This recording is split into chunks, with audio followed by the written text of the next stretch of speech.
Hello, grade 5, welcome again. Today I'm going to show you about our plan for week 4, what we're going to cover in English. Well, week 4 we have 3 sessions, Monday, Tuesday, Thursday. Week 3 we discussed together reading strategies. Today we're going to discuss writing strategies or writing skills. Well, we have structure for writing a paragraph. We would be able to know how to get the topic sentences, how to make topic sentences, how to write them grammatically accurately. The concept should be clear and all of that. How to write the details if you're writing a story, for example. And conclusion, how we can sum up the details that we already determined. Of course, we need to know why do we write? Why do we write? If we will finish the writing skills, you would be able to determine the writing skills. Use effectively the parts of the speech rules. Of course, you're going to use them comprehensively, effectively, and accurately. You could combine the language with their thoughts and their dreams. If you can express your feelings, you're going to be able to express your feelings through a comprehensive paragraph or a piece of paper that you feel satisfied after finishing it. How we could cover all of that? Well, we have 4 days per week. I guess 3 or 4, 3 days. 3 days. Well, the first day is going to be why do we write video? Very important. And we'll start together with what is a paragraph. So this is going to be 51. Of course, if we're not going to finish exactly in week 1, we could postpone it for week 5. There is no rush. The most important thing that you could feel satisfied when you write and express your feelings. I'm going to ask you, this is your homework, to write your to-do list. Must do, may do, this as a homework. Like resolutions for 2020, for example. I want you to write your resolutions. I'm going to ask you to watch a specific movie with subtitles. We would agree together on which movie would you like to watch. We will vote over that. And describe it through a basic paragraph. Okay? And describe it through a basic paragraph. We could exactly know how to describe the scenes and details for the second or for the third day for your homework. And number 4, to summarize the movie in a conclusion sentences. And after that, we will end up by having quiz. It's going to be your first project to write your own story. Okay, let's start.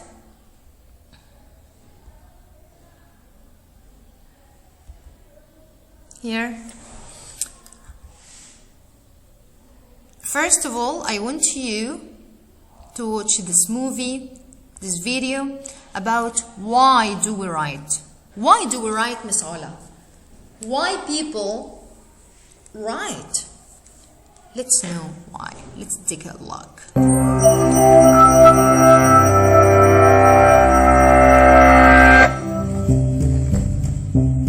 We read fiction for many reasons. To be entertained, to find out who done it, to travel to strange new planets, to be scared, to laugh, to cry, to think, to feel, to be so absorbed that for a while we forget where we are. So, how about writing fiction? How do you suck your readers into your stories? With an exciting plot? Maybe. Fascinating characters? Probably. Beautiful language? Perhaps. Billy's legs are noodles. The ends of her hair are poison needles. Her tongue is a bristly sponge, and her eyes are bags of bleach. Did that description almost make you feel as queasy as Billy? We grasp that Billy's legs aren't actually noodles. To Billy, they feel as limp as cooked noodles. It's an implied comparison, a metaphor. So why not simply write it like this? Billy feels nauseated and weak. Chances are, the second description wasn't as vivid to you as the first.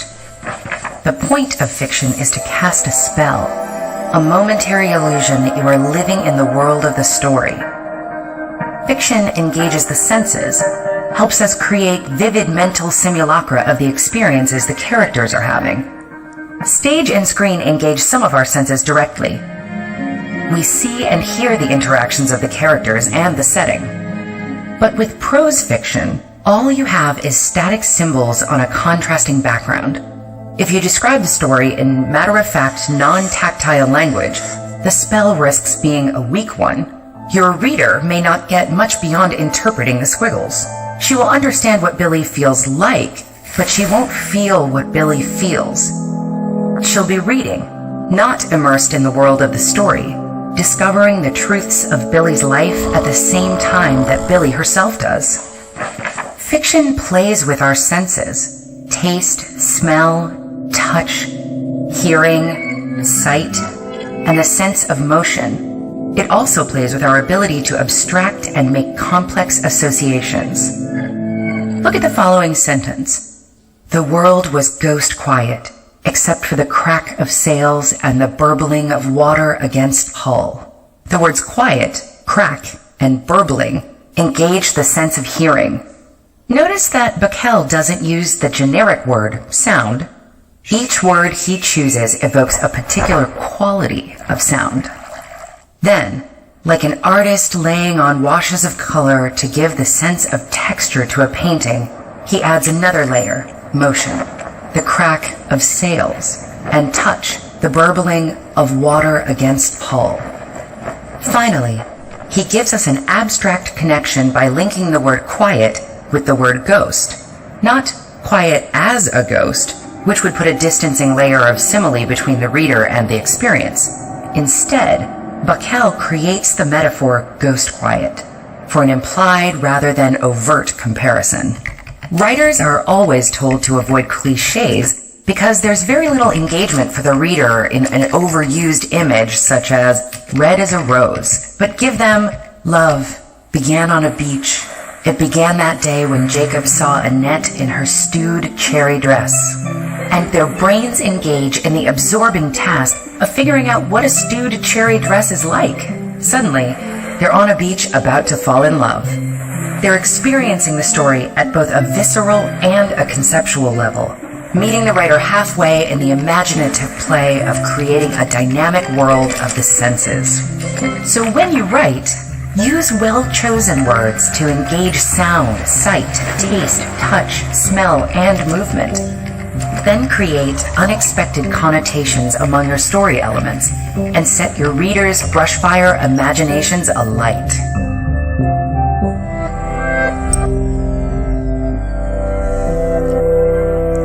Thank you for watching the video. I hope you got a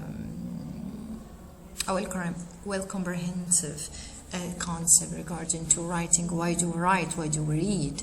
What is the link between reading or writing? What about reading our own story? What about expressing our own feels? To do that, we need to follow some strategies. Let's first see this.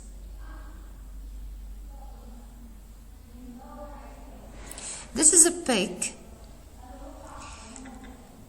I call it the pyramid of writing. The pyramid of writing. Writing expressions or writing in general. What do we need? If we have here this pyramid, we start with the basics, we get higher with another skills and even higher skills till we reach the sophisticated writing expression. So here let's start with the basics. letter sounds, phonics, spelling words study, concepts of print. These are the basics, the main basics. If you want to write, you need to know the words. If you want to use the words, that means we need writing conventions, text structures, and genres. You need vocabulary. And to do both of those, we need to have knowledge building. You have to know something before writing about it. You need to know yourself if you want to write your own story. If you want to write about school, you need to have some basic information about school. If you want to write about animals, you need to have knowledge. You have to have knowledge about animals. After that, if you want to get more sophisticated, you need to be able to express yourself by oral language, writing process, and strategies. So here if you have the basic knowledge, you have to be careful of the things that we need to have knowledge about regarding to vocabulary, writing conventions, text structures and genres, phonemic awareness, and here phonics, letter sounds, spelling word study, concepts of print, till we reach together the sophistication of writing. This is the pyramid. Okay? How we can do that? How we can apply that? I'm going to show you now how we could do it all together. The skills, the strategies. Before we talked about reading strategies, you are supposed now to remind yourself why. You need to remind yourself why. Reading strategies. All of you now, the ones who are watching the movie right now, the video right now, should be able to remind themselves with reading strategies that were already covered.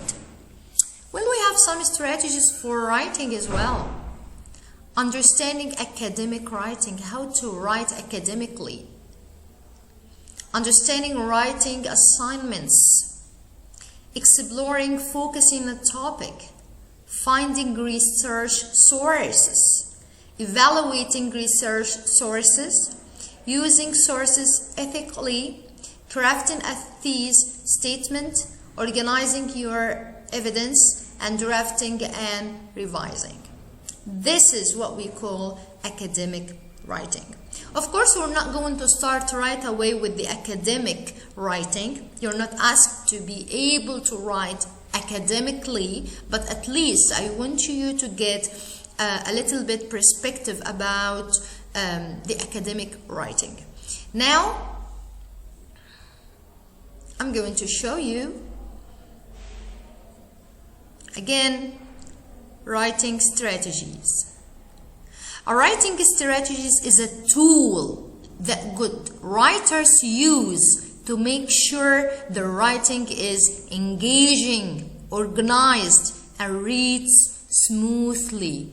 If you want to write something and you want your friend to read it, you must be sure that your piece of paper that you write your story or whatever you want to express should be read smoothly. Okay? Should be organized. The concept should be engaging. So for example, if you started talking about animals, you cannot jump to another concept right away. You need to link your thoughts together, to engage them together, to organize them, to let the reader understand and read smoothly. Small moments writing. Small moments writing is taking a big topic and zooming in on a small part of it. So we have like big topic, we have small topic, and we need to engage them together. Use vivid details, as we saw in the video. The writer used vivid details when he described the girl's legs as noodles. This is a vivid detail. This is a vivid description. You could be able to use vivid details as well. To use vivid details is to use strong descriptions that make your readers feel like they are standing right there in the story. Use sensory images. To use sensory images is to use the 5 senses in your writing in order to create a picture to your reader's mind. So we need to use some sensory images, very important as well. So writing strategy are small moments writing, use vivid details, and use sensory images. Now, how can we do that, Miss Ala? How can we do that? Here I have 12 strategies for you. Number 1, before writing. What should we do before writing? We need to share ideas before writing. Get creative juices flowing. Students orally share ideas before writing with a peer as a whole group, or even record ideas using a technology device. All of you as students could discuss one topic together. You have here, where is our pyramid? Here, our knowledge. We need to discuss it first. We need to discuss our knowledge first. Collaboratively write. And instead of having students start writing on their own first,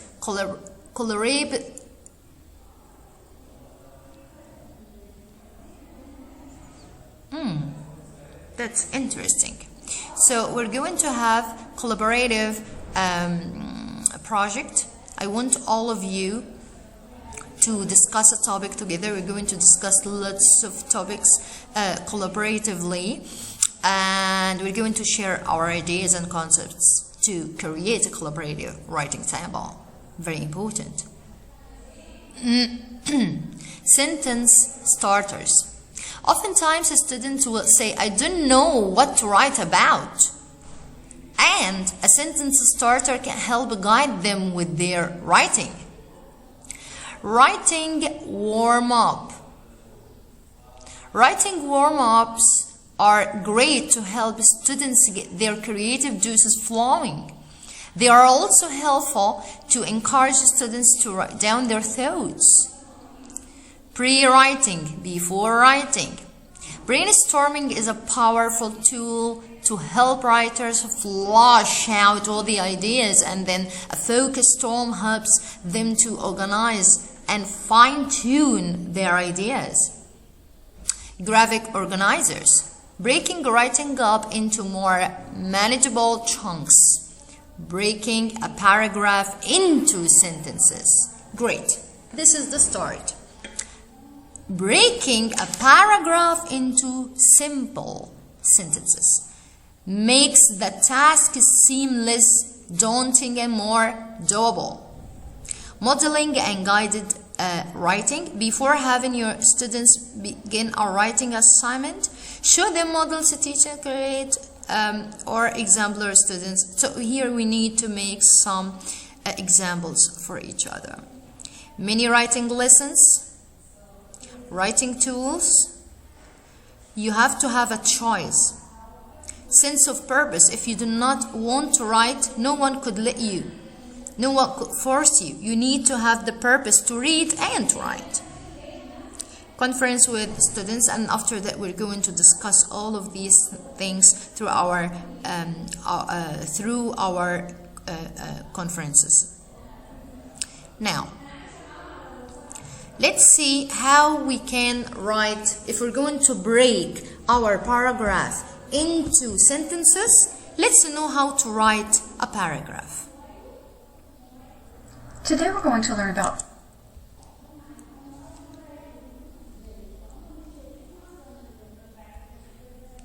I'm trying to maximize the screen for you so you'd be able to see it. Paragraphs. This is part 1. What is a paragraph? You can watch the video and use the worksheet to take notes and practice while you listen. So what is a paragraph? A paragraph is a group of sentences about one idea. Let's look at an example. Here's a paragraph. I'll read it. Anna is an excellent student. She is intelligent. She is responsible. Anna always does her homework, and she is never late for class. As a result of her hard work, Anna is one of the best students in school. So remember we said a paragraph is a group of sentences about one idea. So which sentence tells us the one idea that this paragraph is about? Anna is an excellent student. That sentence tells us what the rest of the paragraph is about. So how many sentences are in a paragraph? A paragraph has about 5 sentences. Sometimes you can have fewer, and sometimes you can have more, but usually 5 sentences is a good number of sentences for a paragraph.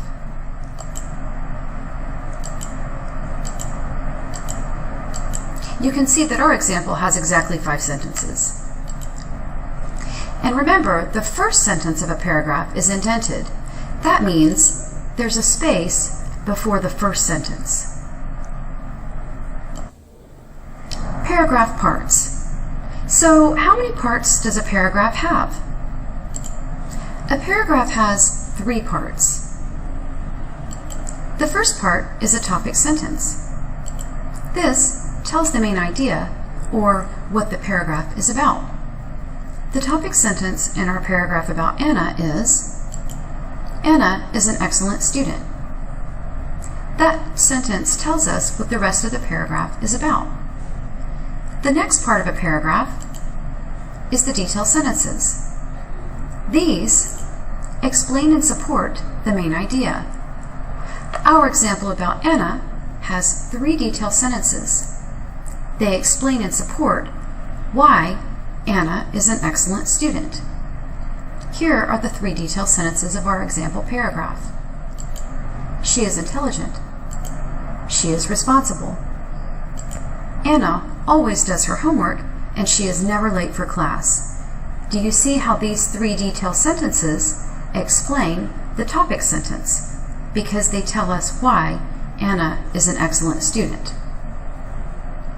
The last part of a paragraph is the conclusion sentence. This sentence reminds us of the main idea. The conclusion sentence in our example paragraph about Anna is, as a result of her hard work, Anna is one of the best students in school. This sentence reminds us of the topic sentence that Anna is an excellent student. The meanings of these 2 sentences are similar, but we need to use different words in the conclusion sentence than we use in the topic sentence. Do you see how they're similar? The topic sentence, Anna is an excellent student, and the conclusion sentence that reminds us of the topic, as a result of her hard work, Anna is one of the best students in school.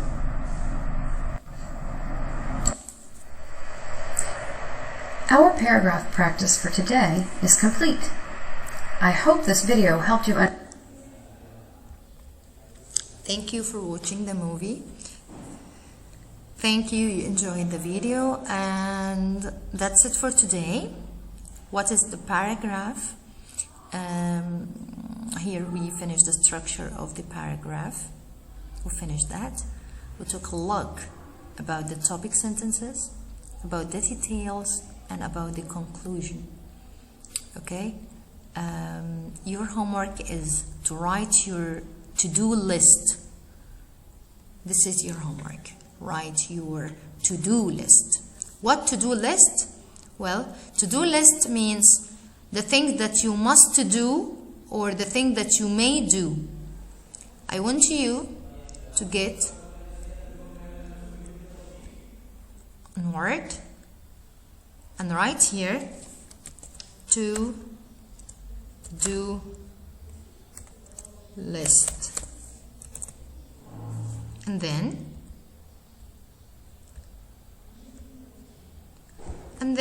you would write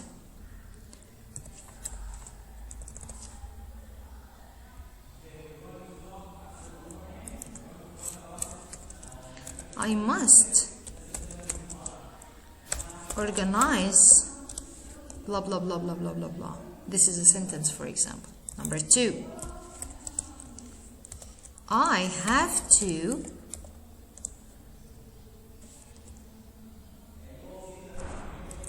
Number 3, I probably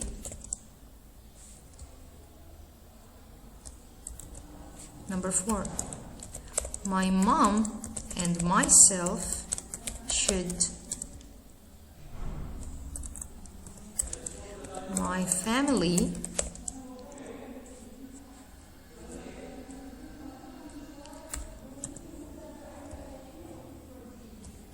etc. Okay, this is your homework to make your first to-do list. Please write accurately, try to do your best. Okay, thank you for watching the video. If you have any questions, please do not hesitate. Bye bye.